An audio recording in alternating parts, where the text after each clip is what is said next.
Hi అండి, like చేసి చూడండి. పొదరిల్లు సీరియల్. పులిగాడు అడుగు పెట్టాడు, అంతా మారిపోయింది. వాడి వల్ల నేను నా ఫ్యామిలీకే దూరం అయ్యాను. వాడితో పెళ్లి ఫిక్స్ చేయకపోయి ఉంటే పరిస్థితి బాగుండేది. అవును, ఎంతైనా మీ నాన్నకి మీరంటే ప్రేమే. ప్రేమ కాదు, నేనంటే మా నాన్నకి ప్రాణం. నన్ను చాలా గారాబం చేసేవారు. ఒకసారి కాలేజ్లో కల్చరల్ ప్రోగ్రామ్ కోసం రాజస్థానీ డ్రెస్ కావాల్సి వచ్చింది. మా ఊళ్ళో దొరకలేదు. నేను డిసప్పాయింట్ అయ్యాను. అది చూసి మా నాన్న తెల్లారేసరికల్లా రాజస్థాన్ నుంచి ఫ్లైట్లో డ్రెస్ తెప్పించిచ్చారు. ఇంకోసారి కొంచెం చిన్నప్పుడే వర్షం రాబోతుందని మా అమ్మ చెప్పింది. నేను వర్షం కోసం ఎదురు చూస్తూ నిద్రపోయాను. నేను లేచేసరికి వర్షం వచ్చింది, వెలిసిపోయింది. నేను వర్షంలో తడుద్దామనుకున్నానని చాలాసేపు ఏడ్చాను. మా నాన్న నన్ను వాటర్ వరల్డ్కి తీసుకెళ్లి అక్కడ రెయిన్ ఎఫెక్ట్ తడిపేశారు. ఓసారి మా నాన్న నన్ను తిట్టారు. తిట్టడం అంటే కొంచెం గట్టిగా మందలించారు. తర్వాత ఆయన బెంగళూరు వెళ్ళిపోయారు. కానీ ఎయిర్పోర్ట్కి చేరకముందే వెనక్కి తిరిగి వచ్చి నన్ను నిద్రలేపి సారీ చెప్పి అన్నం తినిపించి తెల్లవారి వెళ్ళిపోయారు. నేను ఎన్నో సారీలు చెప్పాలని వచ్చాను, కానీ ఒక్కసారి కూడా చెప్పలేకపోయాను. ఒక్కసారి కూడా ఆయన్ని చూడలేకపోయాను. ఉన్నట్టుండి అన్ని తలకిందులైపోయాయి. వాళ్ళకి నచ్చింది చేసేంత వరకే ఆ ప్రేమ ఉంటుందా? వాళ్ళ మాట కాదంటే కూతుర్నే కాకుండా పోతానా? మీలాంటి చదువుకున్న వాళ్ళు అంటూ ఉంటారే, అన్కండిషనల్ లవ్, షరతులే లేని ప్రేమ. అది తల్లిదండ్రుల దగ్గర కూడా లేకపోతే ఎలా? ఏంటండి ఎలా చూస్తున్నారు? కానీ నాకు మిమ్మల్ని చూస్తుంటే ఆశ్చర్యంగా ఉంది. ఎందుకు? మీరెందుకు ఏ స్వార్థం లేకుండా నాకు ఇంత హెల్ప్ చేస్తున్నారు? నాలోనూ స్వార్థం ఉంది కదా. నిజంగా మీరు లేకుంటే నేనేమైపోయేదాన్నో. ఇన్ని సమస్యల్ని నేను ఒంటరిగా ఎలా ఎదుర్కొనేదాన్నో. మీరున్నారు కాబట్టి నేను బతికిపోయాను. లేదంటే ఆ జుట్టుపోలిగాడిని పెళ్లి చేసుకోవాల్సి వచ్చేదేమో.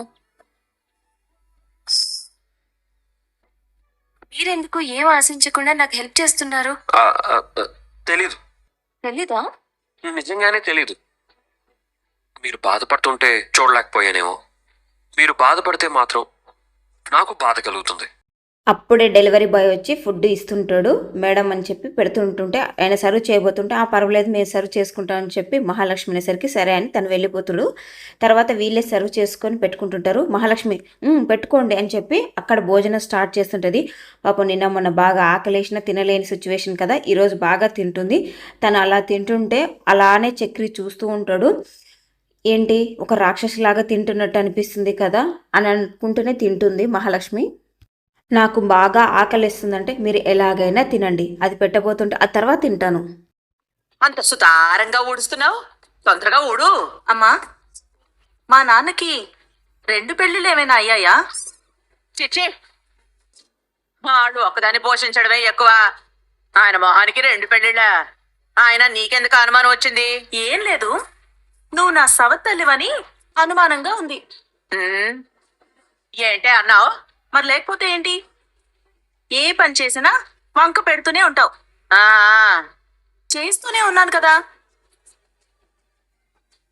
గాయత్రి, గాయత్రి కుట్టేశాను.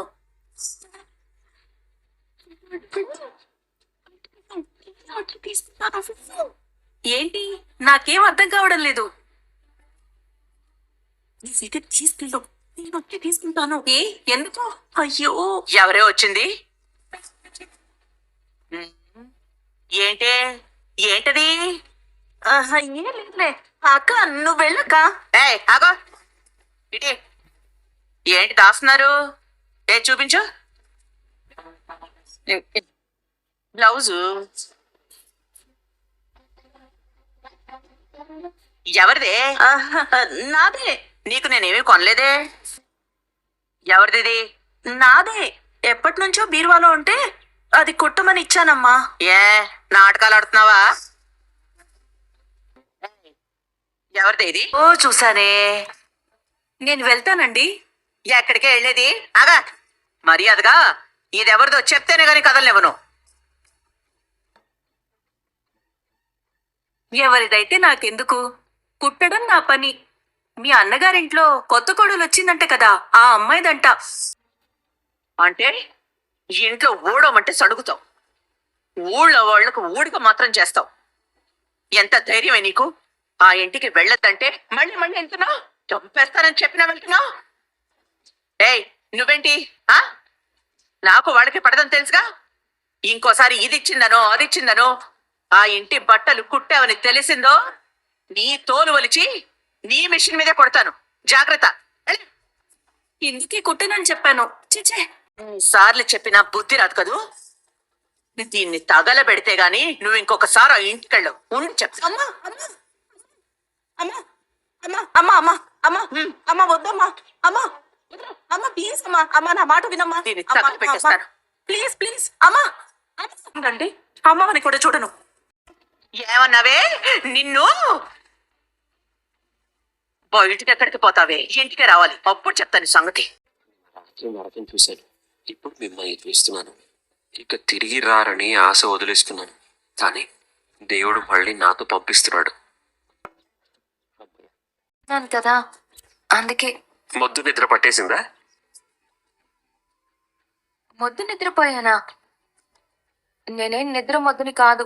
ఆ, దీనికి ఇలా కూడా అర్థం చేసుకుంటారా? అలాగే తీసుకుంటారు. పోనీ ఇంకోలా చెప్పను. ఎలా? మీ నాన్నగారికి ప్రమాదం తప్పిపోయింది కాబట్టి టెన్షన్ లేకుండా ప్రశాంతంగా నిద్రపోయారు. ఆయన గురించి గుర్తు చేయకండి. పోనీలేండి, మీరెప్పుడు మర్చిపోతారో చెప్తే అప్పుడు గుర్తు చేస్తాను. ఆయన నన్ను అన్న మాటని ఎప్పటికీ మర్చిపోలేను. కోపంలో ఎన్నో అంటారు, వదిలేయండి. మా నాన్న కాబట్టే వదిలేశాను. మిమ్మల్ని అంత మాట ఇంకెవరు అంటారులేండి. హలో అనే దేవుడు మనల్ని డ్రాప్ చేసిన రోడ్లా ఉందే. అదే, మనం పోలీస్ స్టేషన్కి వెళ్ళాలి కదా. వెళ్ళాలా? అవును కదా. ఉమ్, తప్పించుకున్నాను, ఇంకో గండం ఎదురైంది. సర్టిఫికెట్ అని తెలిస్తే పోలీసుల ముందు ఏమంటుందో ఏంటో. ఏంటి? ఏంటి? మీ మొహంలో నవరసాలు పలుకుతున్నాయి. నవరసాలంటే?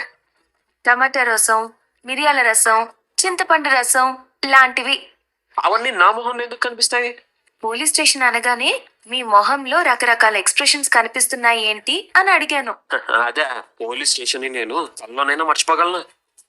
ఒకరి తర్వాత ఒకరు షిఫ్ట్లు మార్చినట్టు మార్చి మార్చి కుమ్మేశారు కదా. అవును, కానీ నాకొకటి బాగా నచ్చింది. ఏంటది? లాస్ట్ కి మీరు ఆ జుట్టు పోలిగాన్ని లాగి ఒకటి పీకారు కదా, అది బాగా నచ్చింది. లాగి ఒకటి పీకారు కదా, అది బాగా నచ్చింది. ఆ టెన్షన్ లో నా మెథడ్ లో అదొక్కటే బాగా రిజిస్టర్ అయింది. అదే, మీరు కూడా వాడిని చెడు కూడా ఆడుకున్నారు కదా. మీరు నాతో లేకపోతే, అదే నేను మీతో రాకపోతే వాళ్ళకి దొరికుంటే ఖచ్చితంగా మా నాన్న వాడికిచ్చి పెళ్లి చేసేవాడు. అప్పుడు మీరు రోజు ఆ పిల్లకి రబ్బర్ బ్యాండ్ వేస్తూ ఆపండి.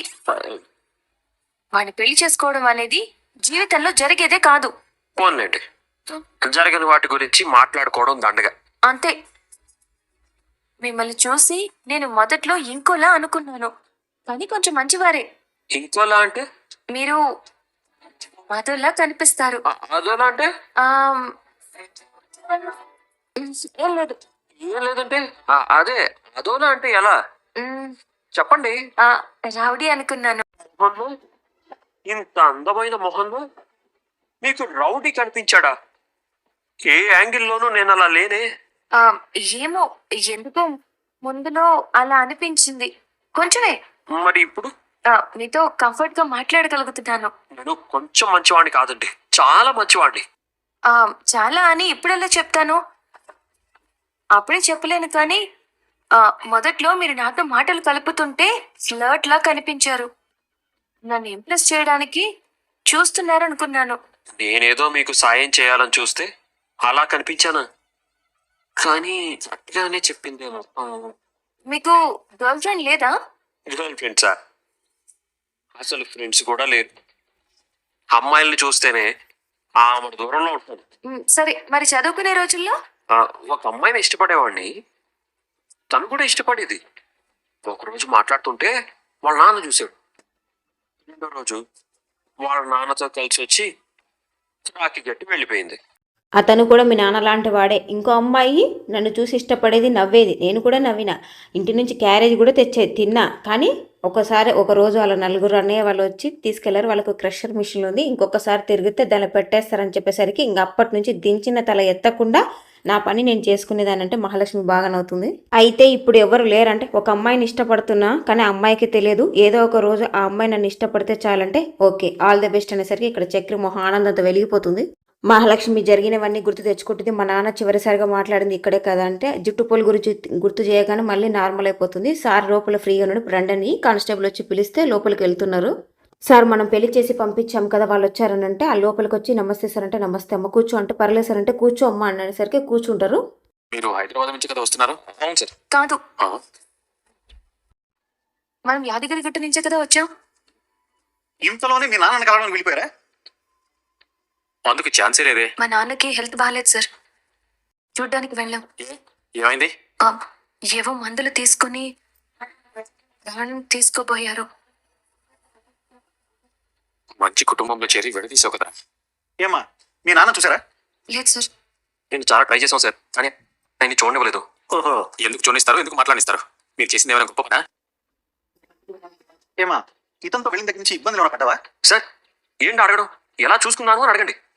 కాలికి మట్టి కూడా అంటకుండా చాలా బాగా చూసుకున్నాను. చెప్పమ్మా, అసలే గొప్పట్లు పెరిగింది, ప్రాబ్లం ఏం లేదుగా? లేదు సార్, నేనే ఇతనికి చాలా ఇబ్బంది కలిగిస్తున్నాను. అవును, మీరు ఫ్యామిలీ వాళ్ళని దాటుకుని నువ్వు ఈ స్టేషన్ నుంచి ఇంటికి జాగ్రత్తగా వెళ్తావో లేదో అనుకున్నాను. ఇప్పుడు నువ్వు ఏకంగా ఈ అమ్మాయితో కలిసి వాళ్ళ ఊరికే వెళ్ళొచ్చు. వాళ్ళని ఏం అలదా? ఊరికే వదలేదు సార్. అప్పుడు వీళ్ళ అన్నయ్య మనుషులతో మా ఇంటికి వచ్చి గొడవ చేశారు. వాళ్ళ ఇంటికి వెళ్ళినందుకు మళ్ళీ గొడవ చేశారు. ఆ ఏరియా స్టేషన్లో కంప్లైంట్ ఇచ్చావా లేదా? లేదు సార్. వాళ్ళు నన్ను కుట్టడంలో న్యాయం ఉంది, నేను చేసిన దాంట్లో కూడా న్యాయం ఉంది కదా సార్. చూడమ్మా, గొడవలు పడి పెళ్లి చేసుకున్నంత మాత్రం సరిపోదు, మంచిగా బ్రతికి చూపించాలి. సర్టిఫికేట్ ఎక్కడ ఉంది సార్? ఇదిగోండి సార్, ఈ రిజిస్టర్లో సంతకం పెట్టేసి తీసుకెళ్ళిపోనంటే తను చక్రి తీసుకుంటాడు ఆ బుక్. ఏం సర్టిఫికేట్ సార్ అని అంటే సంతకమే కదా అడిగింది, పెట్టేస్తే అయిపోతుంది కదా. ఏం సంతకం అనంటే ఇక్కడే సంతకం పెట్టమని చెప్పి ఇక్కడ చక్రి అడిగేసరికి అక్కడ మహాలక్ష్మి ఇంకేం అనకుండా సంతకం పెట్టి ఆ బుక్ వాళ్ళ చేతికిస్తారు. అక్కడ ఉన్న ఎస్ఐ ఇదిగో మీ మ్యారేజ్ సర్టిఫికేట్ అని చెప్పి ఇస్తే మహాలక్ష్మి షాక్ అవుతుంది.